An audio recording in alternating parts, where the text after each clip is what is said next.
Okay, I think we have everything set up. Drinks, food, and especially snacks.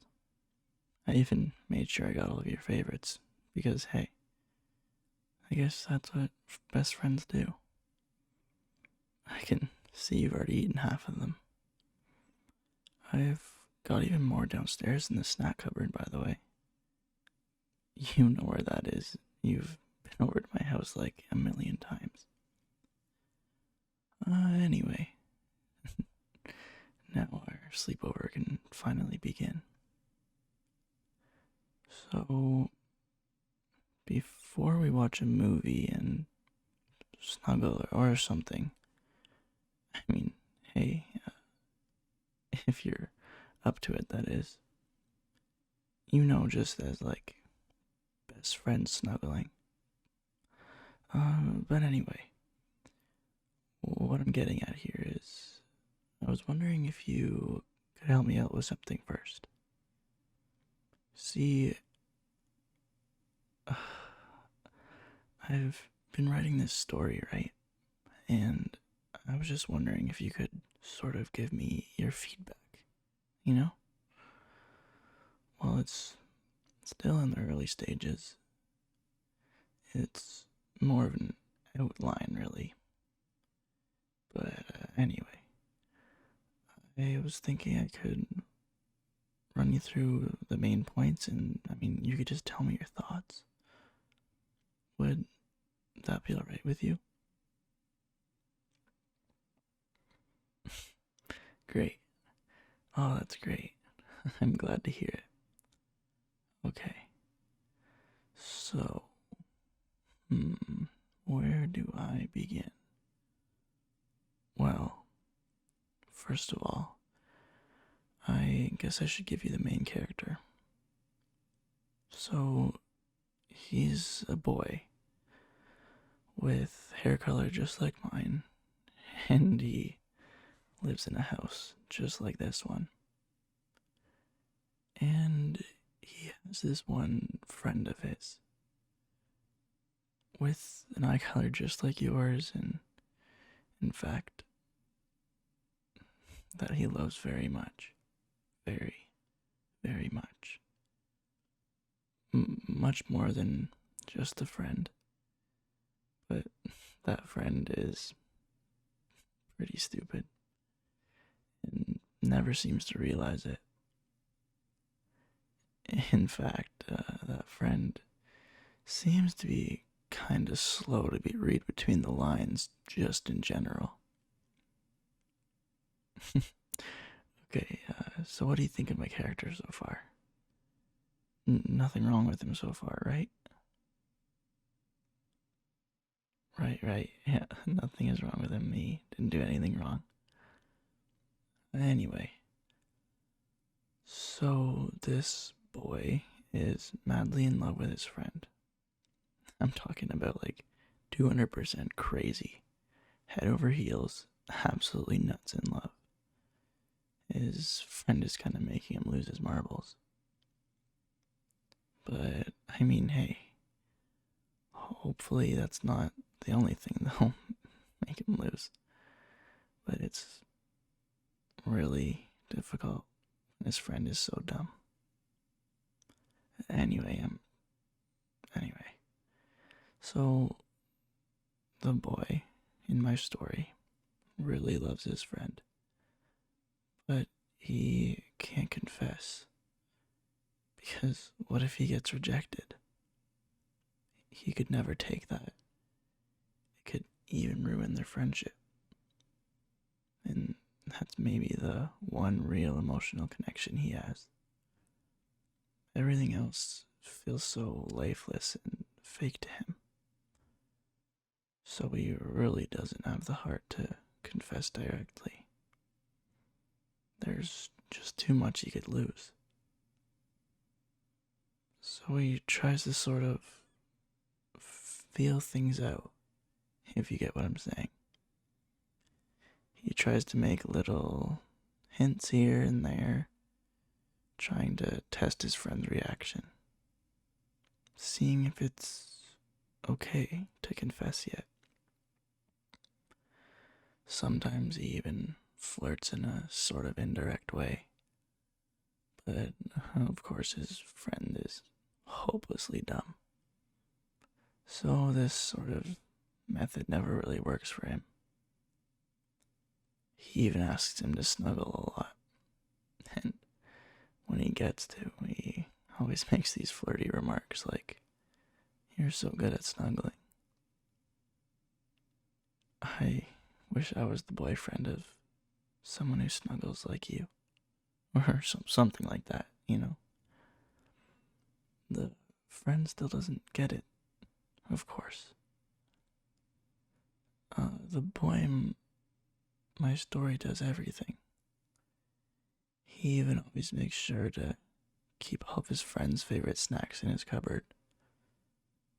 But of course, the significance of this goes unnoticed.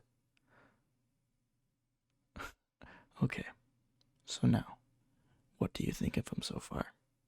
The boy in my story, of course. Right? So far, so good. He didn't do anything wrong, right?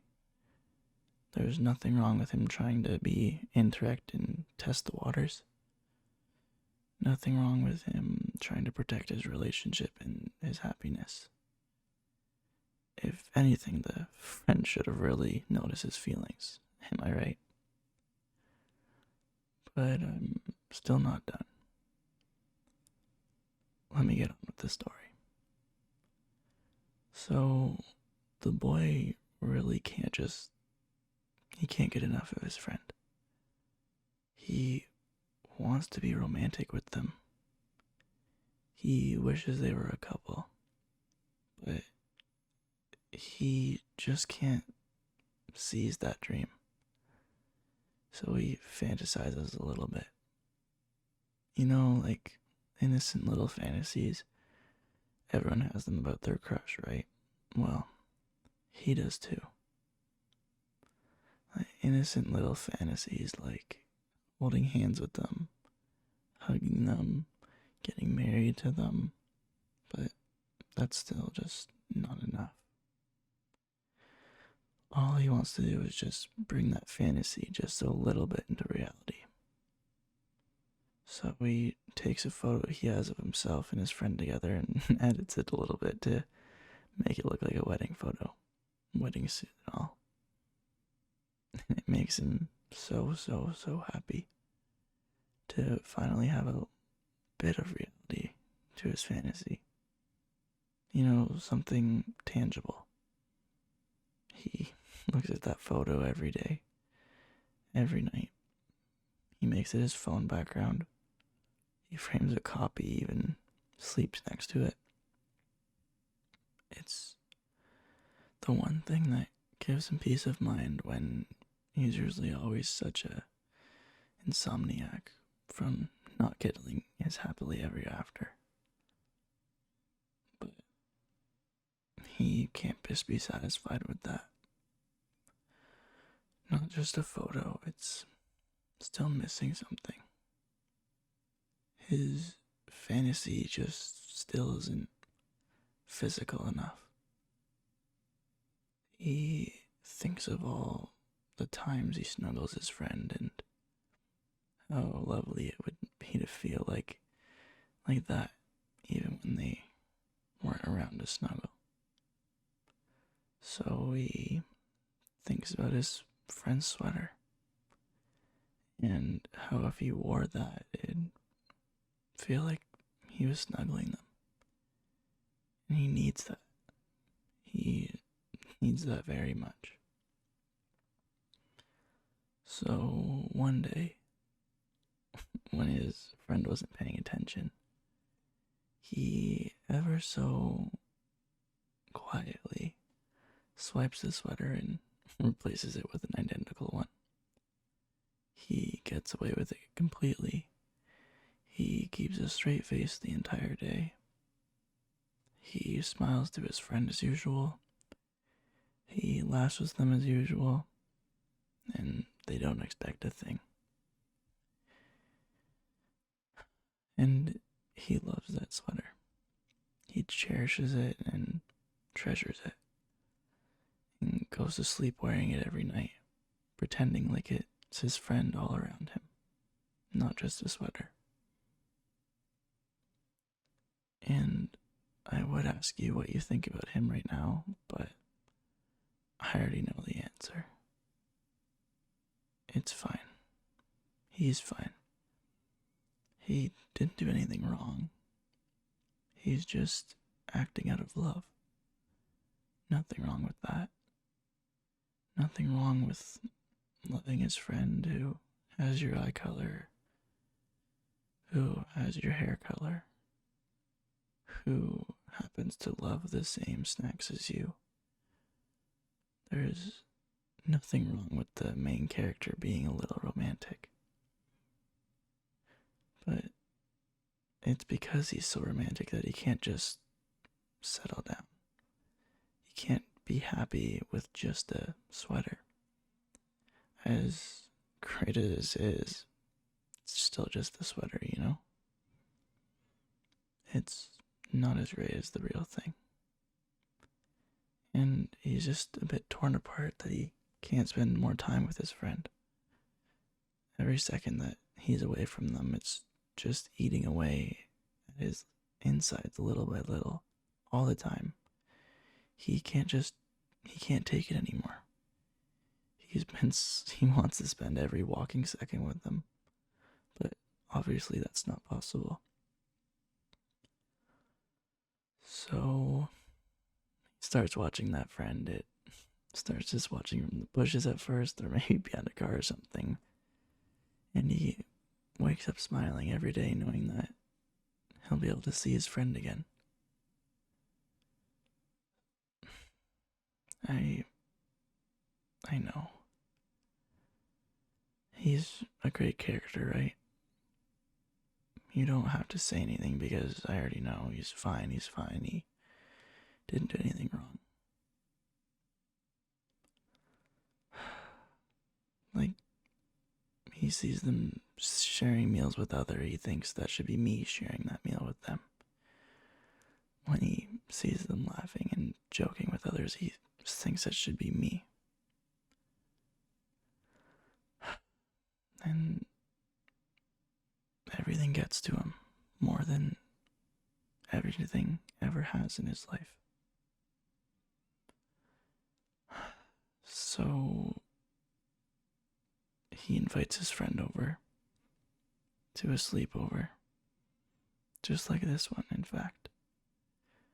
And the one thing he wants more is just to be accepted. But it's so hard to even ask for that. If he tries to be direct, he just stutters like a bumbling idiot. So he confesses about his feelings. He confesses about all the things he did. But he does it in a very indirect way.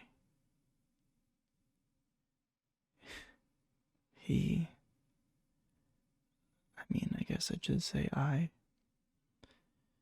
confess as if it was a character in this story that felt and did all the things that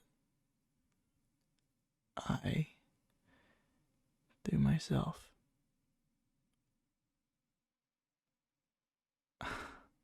Yes, everything I told you is how I feel about you, and I can't believe I said it all.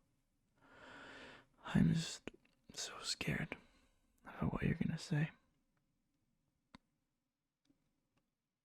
Really?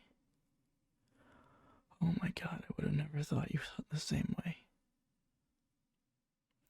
Well, I guess we can snuggle in a not so best friend kind of way.